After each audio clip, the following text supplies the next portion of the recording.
सभी को नमस्कार, सभी को राधे राधे।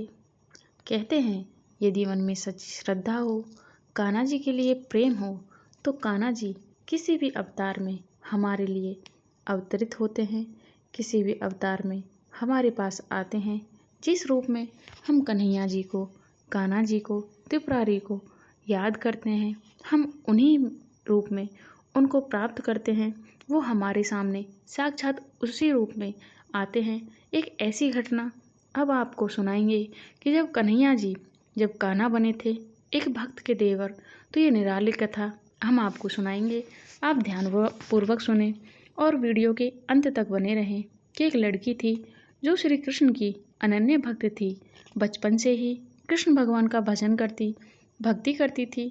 भक्ति करते करते बड़ी हो गई। भगवान की कृपा से उसका विवाह भी श्री धाम वृंदावन में किसी अच्छे घर में हो गया।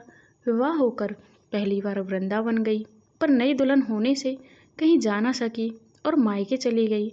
वह भी दिन आया कि उसका पति उसे लेने मायके आया अपने पति के साथ। फिर वृंदावन पहुंच गई। पहुंचते पहुंचते उन्हें शाम हो गई। पति वृंदावन में यमुना किनारे रुककर कहने लगा कि देखो, शाम का समय है, मैं यमुना जी में स्नान करके अभी आता हूँ। तुम इस पेड़ के नीचे बैठ जाओ और सामान की तरह देखभाल करो। मैं थोड़े ही समय में आ जाऊँगा, यहीं सामने ही हूँ। कुछ लगे तो मुझे आवाज़ दे देना। इतना कहकर पति चला गया और वह लड़की पेड़ के नीचे बैठ गई। अब एक हाथ लंबा घूंघट निकाल रखा, क्योंकि गांव है, ससुराल है, और वहीं बैठ गई। मन ही मन विचार करने लगी कि देखो, ठाकुर जी की कितनी कृपा है। उन्हें मैंने बचपन से भजा है और उनकी कृपा से मेरा विवाह भी श्री धाम वृंदावन में हो गया। मैं इतने वर्षों से ठाकुर जी को मानती हूँ, परंतु अब तक कोई रिश्ता नहीं जोड़ा। फिर सोचती है कि ठाकुर जी की उम्र क्या होगी। लगभग 16 वर्ष के होंगे और मेरे पति 20 वर्ष के हैं। उनसे थोड़े ही छोटे हैं, इसलिए मेरे पति के छोटे भाई की तरह हुए और मेरी देवर की तरह। तो आज से ठाकुर जी मेरे देवर हुए। अब तो ठाकुर जी से नया संबंध जोड़कर वह बड़ी प्रसन्न हुई और मन ही मन ठाकुर जी से कहने लगी कि देखो ठाकुर जी, आज से मैं तुम्हारी भाभी हूँ और तुम मुझे देवर हो गए। अब तो समय आएगा जब तुम मुझे भाभी भाभी कहकर पुकारोगे।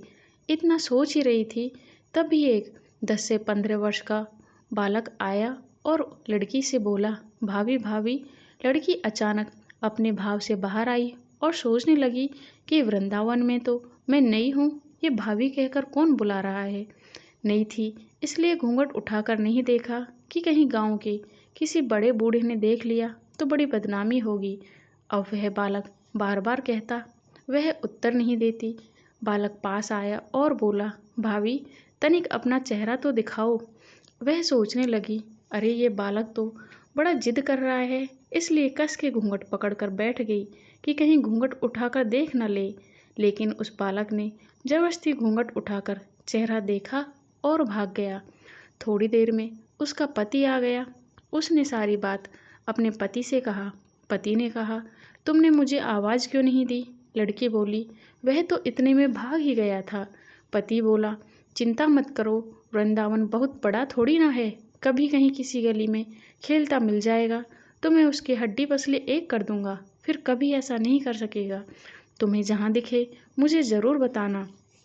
फिर दोनों घर गए। कुछ समय बाद उसकी सास ने अपने बेटे से कहा, बेटा देख, तेरा विवाह हो गया है, बहू मायके से भी आ गई, पर तुम दोनों ने अब तक बांके बिहारी जी के दर्शन नहीं किए।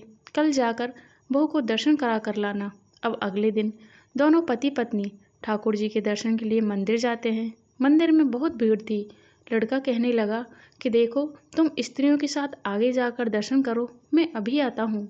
अब वह आगे गई पर घूंघट नहीं उठाती। उसे डर लगता कि कोई बड़ा बूढ़ा देखेगा तो कहेगा कि नहीं बहू घूंघट के बिना घूम रही है। परंतु देर हो गई। पीछे से पति ने आकर कहा, अरे बावली, बिहारी जी के सामने तो घूंघट काहे का, घूंघट ना खोलेगी तो दर्शन कैसे करेगी। अब उसने अपना घूंघट उठाया और बांके बिहारी जी को देखा और बांके बिहारी जी की जगह वही बालक मुस्कुराता हुआ दिखा तो एकदम चिल्लाने लगी कि सुनिए, जल्दी आओ जल्दी आओ। अपने पीछे से पति भागा भागा आया और बोला, क्या हुआ। लड़की बोली, उस दिन जो मुझे भाभी भाभी कहकर भागा था वह बालक मिल गया। पति ने कहा, अभी उसे देखता हूँ। तो ठाकुर जी की ओर इशारा करके बोली, ये रहा, आपके सामने है। उसके पति ने देखा तो वह अवाक रह गया। बोला, तुम धन्य हो, वास्तव में तुम्हारे हृदय में सच्चा भाव ठाकुर जी के प्रति है। मैं इतने वर्षों से वृंदावन में हूँ, मुझे आज तक उनके दर्शन नहीं हुए, और तेरा भाव इतना उच्च है, इतना सच्चा है कि बिहारी जी ने तुझे दर्शन दिए।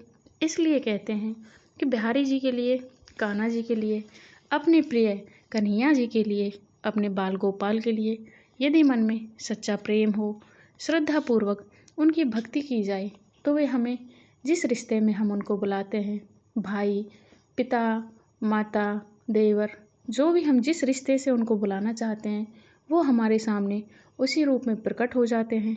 इसलिए कन्हैया जी की, बिहारी जी की भक्ति प्रेम पूर्वक और श्रद्धा पूर्वक करें। वे आपके साथ हमेशा रहेंगे, आपके हर कष्ट को निवार करेंगे। इस प्रकार से यह कथा आपको सुनाई गई। यदि आपको कथा अच्छी लगी तो कमेंट करके ज़रूर बताएं, और यदि आपने चैनल को सब्सक्राइब नहीं किया तो प्लीज़ सब्सक्राइब करें, क्योंकि इसी तरह की पौराणिक और रोचक कथा आपको हमारे चैनल पर मिलती रहेंगी। सो प्लीज़ चैनल को सब्सक्राइब करें, लाइक करें, कमेंट करें और शेयर करें।